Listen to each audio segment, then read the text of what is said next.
ভারতবর্ষের বর্তমান নির্বাচন কমিশনার কে? ম্যাডাম জ্ঞানেশ কুমার। প্রশ্নটা কি তোমাকে করেছে ইন্টারভিউয়ার আধিকারিকরা, না তুমি তাদের করছো?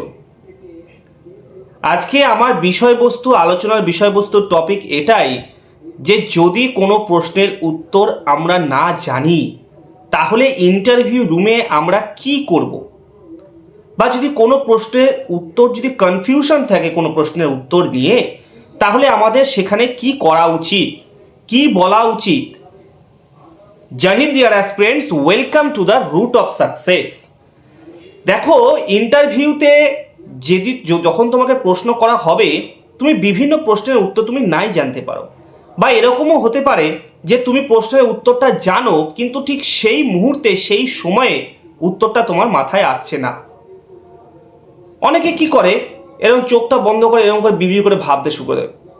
না, এই ভুলগুলোই হচ্ছে তোমার ইন্টারভিউতে নেগেটিভ পয়েন্ট হয়ে দাঁড়াতে পারে। কারণ তুমি কি জানো, তোমার মধ্যে কতটা জ্ঞান আছে সেই বিষয়ে পরীক্ষা কিন্তু তুমি অলরেডি দিয়ে এসেছো। তুমি যে 85 মার্কসের পরীক্ষা দিয়েছো প্রিলিমিনারি, মানে যেটা রিটেন টেস্ট, সেইখানেই তোমার কিন্তু তোমার কতটা জ্ঞান আছে, তুমি কতটা জানো, তোমার মধ্যে কতটা প্রতিভা আছে সেটা কিন্তু সেখানেই কিন্তু জাজ করা, বিচার করা হয়ে গেছে। এখন শুধুমাত্র তোমার পার্সোনালিটিটা টেস্ট হচ্ছে। হ্যাঁ, উত্তর যদি সঠিক দিতে পারো সেটা তো একটা ভেরি গুড, একটা ভালো একটা পজিটিভ এফেক্ট পড়বে, কিন্তু যদি নাও জানি তাতেও কিছু যায় আসে না। ইন্টারভিউ আধিকারিকরা এটাই চেক করবে যে তুমি প্রশ্নের উত্তর না দিতে পারলে তোমার সেখানে অ্যাটিটিউডটা কি দাঁড়াচ্ছে, তোমার মানসিক অবস্থার কি দাঁড়াচ্ছে, তুমি কি ঘাবড়ে যাচ্ছ না তুমি সাবলীলভাবে তাদের সঙ্গে কথা বলতে পারছো।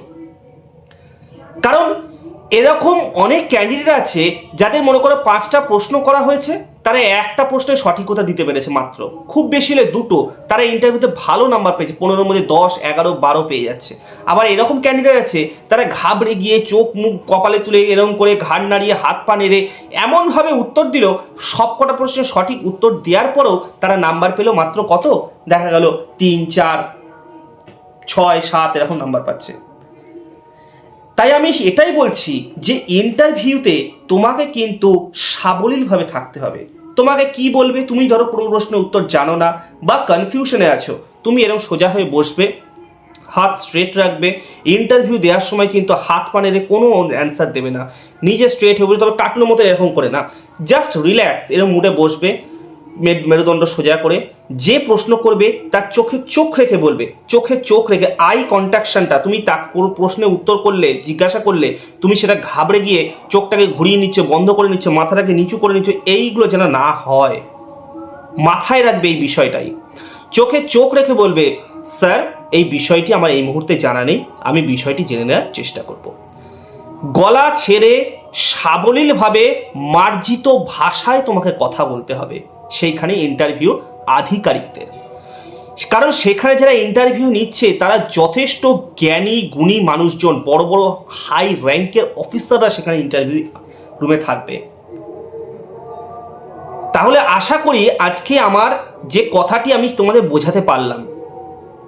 কারণ তোমাকে 3টি 4টি 5টি প্রশ্ন করা হলো, তুমি সেই উত্তরগুলো না জানলেও তুমি কিন্তু নিজেকে হোপলেস হয়ে পড়বে না, ঘাবড়িয়ে যাবে না। তুমি আরও লক্ষ প্রশ্নের সঠিক উত্তর তুমি জানো, তোমার মধ্যে জ্ঞানটা আছে বলেই তুমি রিটেন টেস্ট পাস করে মাঠ কমপ্লিট করে আজকে ইন্টারভিউ দিতে এসেছো। তাই নিজের মধ্যে সেলফ কনফিডেন্স ইন্টারভিউ রুমে কিন্তু কখনো হারাবে না। সাবলীলভাবে কথা বলবে, চোখে চোখ রেখে কথা বলবে, নিজের ভদ্র আচার আচরণ রাখবে, শরীরটাকে আড়ষ্ট করবে না, শরীরটাকে ফ্রি রাখবে। এইতেই কিন্তু ইন্টারভিউতে কিন্তু নাম্বার কিন্তু ভালো পাবে।